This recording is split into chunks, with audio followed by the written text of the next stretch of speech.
तो मैंने आज ये तो देख लिया, अगर आपके पास पैसा हो तो आप एफआईआर भी बदल सकते हो, और इस चीज़ को प्रूव करूंगा। पर उससे पहले लड़ाई किस बारे में हुई, क्यों हुई, हम इस बारे में बात नहीं करेंगे।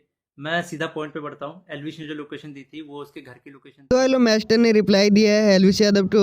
आप सबको तो अब तक पता ही चल गया होगा कि एलविस यादव और मास्टर के बीच में लड़ाई हो चुकी है। अगर आपने मेरी पिछली वीडियो नहीं देखी है तो उसे देख लेना, मैंने उस वाली वीडियो में इन सारी बातों को बता रखा है। तो फाइनली मास्टर ने अपने इंस्टाग्राम पर एक रील्स डाली है जिसके अंदर उन्होंने इन सारी बातों को बताया है। उन्होंने क्या बोला है आप लोग सीधी सुन लीजिए। फिर किसी के तो घर की लोकेशन थी, और मेरा इंस्टिंक्ट बोला कि मुझे उसे अपने लोकेशन में बुलाना चाहिए जो एक पब्लिक लोकेशन हो।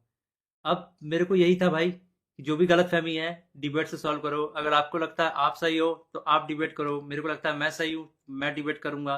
तो कुल मिला के शब्दों से ही जीतना था इस चीज़ को। और मैंने पूरी तैयारी की थी।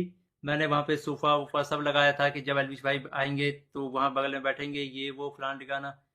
लेकिन जैसे ही वो आए, एक तो अटैक करना शुरू कर दिया, ऊपर से बहुत सारे बंदों के साथ आए। ऊपर से ये भी नहीं था कि वन ऑन वन फाइट हो, उसके साथ उसके कुछ बंदे थे वो भी मदद कर रहे थे उसकी। इस तरीके से मदद कर रहे थे कि मैं कुछ कर ही नहीं पा रहा था, क्योंकि मेरे को दो तीन लोगों ने पकड़ लिया था अगल बगल से।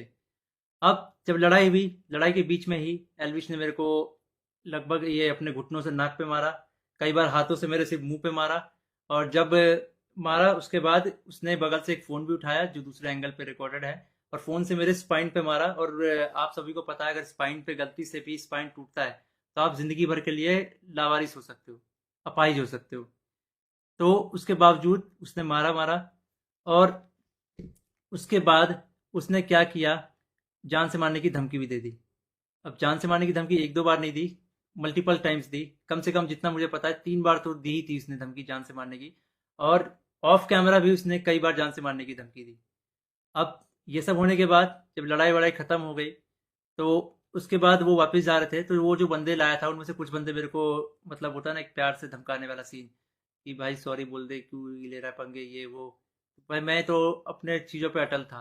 मैंने बोला मैं सॉरी तो नहीं बोलूँगा क्योंकि मैंने गलती तो की नहीं है। उसके बाद एल्विस ने भी थोड़ा ट्राई किया था सॉरी बुलवाने के लिए, लेकिन मैंने उसको भी सॉरी नहीं बोला।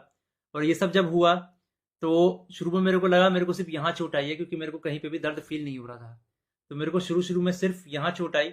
उसके बाद 1 डेढ़ घंटे बाद मेरे को यहाँ पे दर्द होना शुरू हुआ, और फिर 2 से 3 घंटे बाद मेरे पूरे स्पाइन में दर्द होना शुरू हुआ। और इस तरीके से हुआ कि मैं सो ही नहीं पाया। सुबह 4 बजे मैंने सोने का ट्राई किया था, मैं दोस्त के घर साकेत गया हुआ था।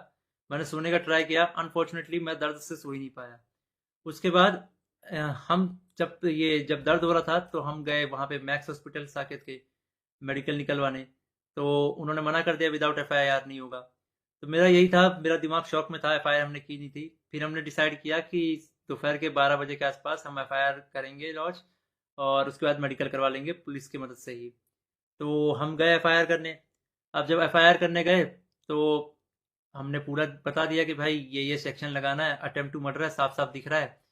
तो वो जो एसएचओ थे उन्होंने बहुत अच्छे से बात की। उसके बाद एसएचओ अपने इंस्पेक्टर के फ़ोन में कॉल करते हैं, बोलते हैं कि पूरा इसको ना पब्लिक मत करना, गुप्त तरीके से रखना, हम लोग गुप्त तरीके से लड़ेंगे। मेरे को तभी डाउट था कि एफआईआर को दबाने की कोशिश की जाएगी, और वही हुआ। अभी मैंने एक आर्टिकल पढ़ा जिसमें एल्विस के ऊपर एक भी वो सेक्शन नहीं लगा जो मैंने एफआईआर में लिखवाई थी। अटेम्प्ट टू मर्डर का एक भी सेक्शन नहीं है उसमें।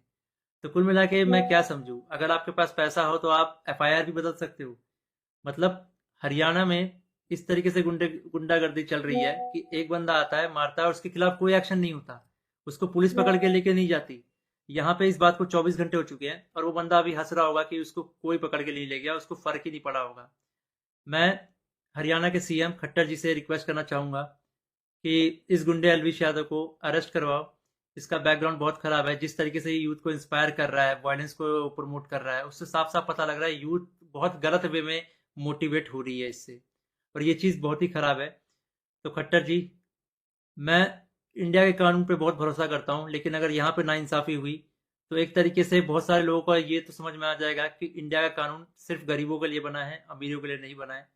तो मैं नहीं चाहता कि ये कानून भी, ये एफआईआर भी दब जाए। और साफ साफ पता लग रहा है दबाने की कोशिश की जा रही है इस एफआईआर को। अगर ये एफआईआर दबता है तो ये इंडिया के कानून की हार है। मैं आप लोगों से रिक्वेस्ट करूंगा, गुरुग्राम पुलिस को और खट्टर जी को इस ट्वीट में टैग करो और उन पे उनको रिक्वेस्ट करो कि एल्विश यादव को जितनी जल्दी हो सके, इस गुंडे को जितनी जल्दी हो सके अरेस्ट करा जाए,